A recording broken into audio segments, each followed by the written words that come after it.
దాంట్లో భాగంగానే నవరాత్రి ఉత్సవాలు ఎందుకు వచ్చాయి ఇవి అంటే, మనకి ముఖ్యంగా మనం అమ్మవారి యొక్క వర్ణన తెలుసుకున్నప్పుడు, అమ్మవారి గురించి తెలుసుకున్నప్పుడు ఒక ముఖ్యమైనటువంటి 6 రాక్షసులు ఉంటారు.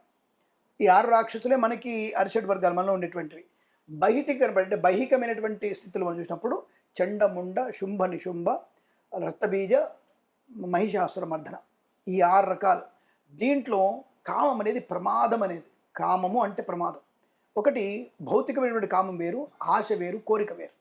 ఇవన్నీ కూడా కామంలోకి వచ్చేస్తాయి. అవతలి వ్యక్తి నాకు కావాలి, అవతలి వ్యక్తిది నాకు కావాలి, అవతలి వ్యక్తిలాగా నాకు కావాలి. అంటే ప్రతిదీ.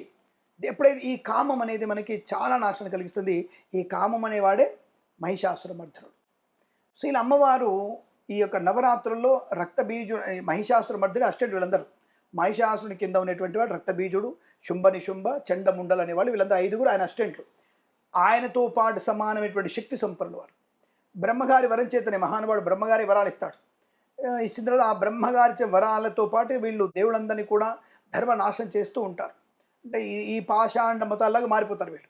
కాబట్టి వాళ్ళు ఏంటంటే ఒక బావి వరుస అటువంటి రాక్షసత్వము రాత్రి పగలు యుద్ధం చేస్తూనే ఉంటారు, ఇబ్బంది పెడుతుంటారు.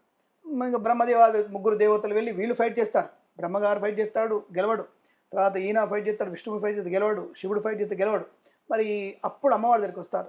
ఏంటి పరిస్థితి ఇది అన్నప్పుడు ఇదంతా విష్ణుమాయ. మళ్ళీ ఎవరిది ఇది అంతా విష్ణు పరమాత్మ వేసేది అంతా కూడా ఇంకెవరిది కాదు. వాళ్ళకి పెద్దది జగజ్జనని, అమ్మవారి కదా ప్రధానం.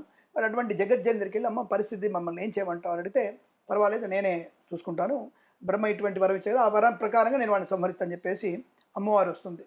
అక్కడ వీడు మహిషాసురం అందరినీ జయిస్తూ అమ్మవారి పురానికి వస్తాడు. వచ్చేసి వీడు అసిస్టెంట్ చూస్తారు, గురుగారు ఒక ఆవిడ ఉంది, అద్భుతంగా ఉంది, చాలా అద్భుతంగా ఉంది, నువ్వు ఆమెను పెళ్లి చేసుకుంటే రాజ్యానికి వన్నే వస్తుంది, ఆమె చేసుకో చాలా సౌందర్యం అని చెప్తాడు. వాడు వెంటనే పంపించేసి అరే పిలుచుకురాపురా పెళ్లి చేసుకుంటా అని చెప్పని పంపిస్తాడు. ఎవరిని ఫస్ట్ చండముండలు పంపిస్తాడు. అరే వద్దురా, ఎందుకురా పిల్లలు మీరు, నాకు పిల్లలు లాంటి వాళ్ళు మీరు, అటువంటి ధర్మం తప్పగది. అతడు వచ్చేసి మహిషాసురుడు వచ్చేసి నన్ను కాళ్ళు పట్టుకుంటే క్షమించి వదిలిపెడతా అని చెప్పి అంటారు.